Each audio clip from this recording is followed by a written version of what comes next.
The stakes are very high and time is short. Those were the words of the European Council President Donald Tusk ahead of today's summit, a meeting that will be dominated by the migrant crisis. European leaders have so far failed to reach a consensus on the issue, while the number of people making the dangerous journey across the Mediterranean has decreased. The debate over what to do with them has only intensified. Well, before the summit even begins, a draft agreement is already out. Our correspondent Brian Carter joins us now live from Brussels. And Brian, what do we know so far about the draft summit discussion topics that are already outlined? Good morning, Belle. The EU leaders are expected to arrive in the buildings here behind me as of 1:30 this afternoon, with discussions to last way into the night because, as you said, the question of migration is really high on the agenda. From the draft document that some media outlets have mentioned some of the points in it, we know that they want to increase the money to the Africa Trust Fund and pay the next tranche to the EU-Turkey refugee deal, which are uncontroversial measures.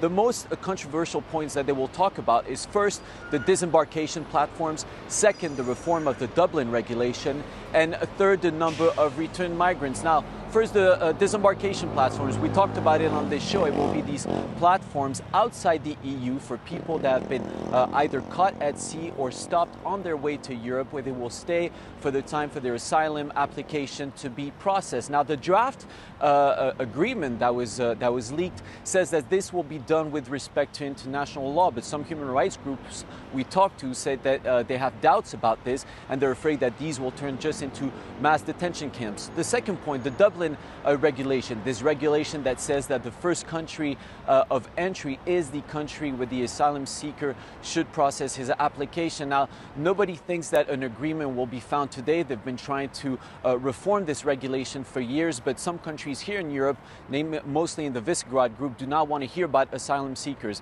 And third, the number of returned migrants. Now, different numbers have floated. The latest shows that they want to double the number of returned migrants, which will probably mean more arrests across Europe and mass deportations of migrants to their country of origin. Now, all this comes at a time, we need to remember, when there is no migration crisis in Europe. Only 40,000 people have made it to Europe this year alone. It's half the number of the same period last year.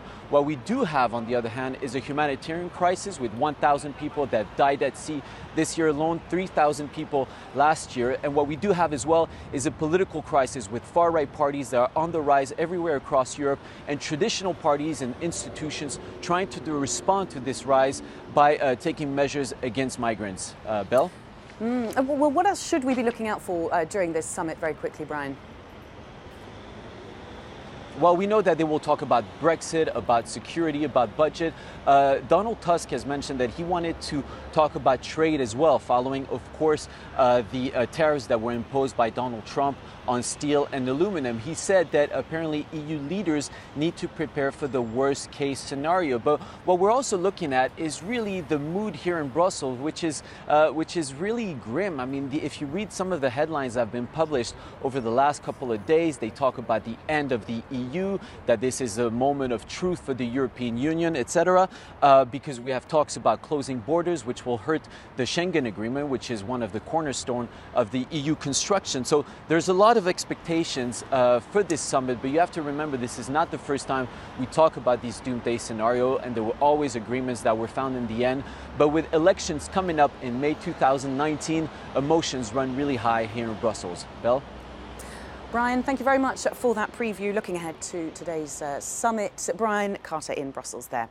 Well, as those European leaders are meeting, more than 200 migrants aboard the rescue ship Lifeline are now on solid ground. Our Cube team has been tracking that since the very beginning of the story. Alex, tell us more. We have, Belle, and this ship has been at the centre of this latest political argument.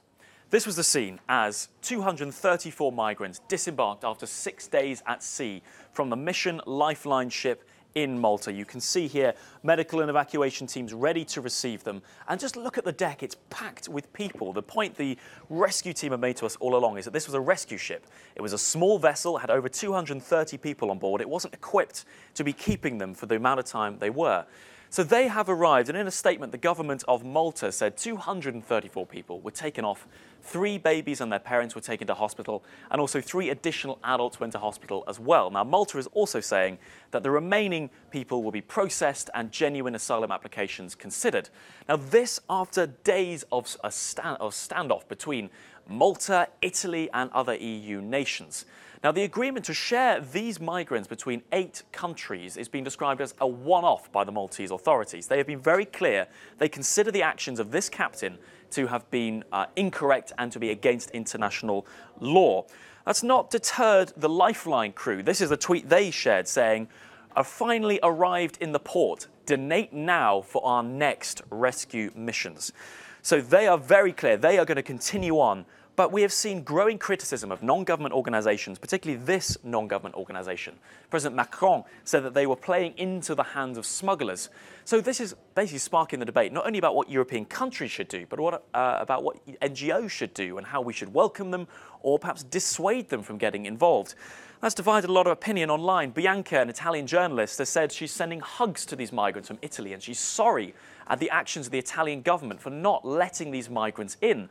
But there's a chap here who calls himself British Clive, who's basically saying, well, hang on a minute, if we're going to rescue all of these migrants, we're removing the deterrent of the danger of this journey and encouraging people to be making this journey. He says here, if Europe keeps taking them in, this is absolutely crazy. It'll fuel the situation. So it's a deeply divisive issue, yes, at the top political levels, but also among ordinary people on social media too. What are your thoughts? You can let us know using #TheCube. Great to hear from all of those voices, Alex, and our Cube team. Thank you. Well, as we've heard there, the hot topic at this summit is migrants. And the 2 countries in particular have a lot at stake. Those countries I am joined from right now in Berlin, Jessica Solz, and in Rome, Claudio Lavanga. Jessica, I'm going to start with you in Berlin. What is Germany hoping might come out of this summit? Well, Belle, concerns here are certainly very high in Germany. This summit has been portrayed, especially in the German media, as really a make or break point for Angela Merkel's leadership, therefore calling the future of the German government into question. But there's also quite a lot of frustrations here amongst the German public. A lot of people I have been speaking to say that this is at a time when the number of migrants actually coming into Germany is very low over recent months. They believe that this has actually become more of a political and indeed personal standoff between the 2 conservative parties. And these frustrations really mirrored in opinion polls, a recent poll by Der Spiegel magazine showing the support for the CDU-CSU alliance slipping to below the critical 30% mark. And industry leaders also calling on the German government to mend their rift over migration. They say that any protracted political insecurity in Germany, especially of course if it did come to new elections, would just be really bad for business in Germany. Horst Seehofer, the CSU Interior Minister, spoke on German public television last night, and he downplayed the tensions between himself and Angela Merkel. But he said he will be speaking to Merkel on Friday night on the phone after the summit to discuss what she, if anything, was able to agree at the summit and whether or not this will be enough to please the detractors in his CSU party. So an awful lot at stake domestically in Germany. Claudio, what about in Italy? What are the Italians hoping for?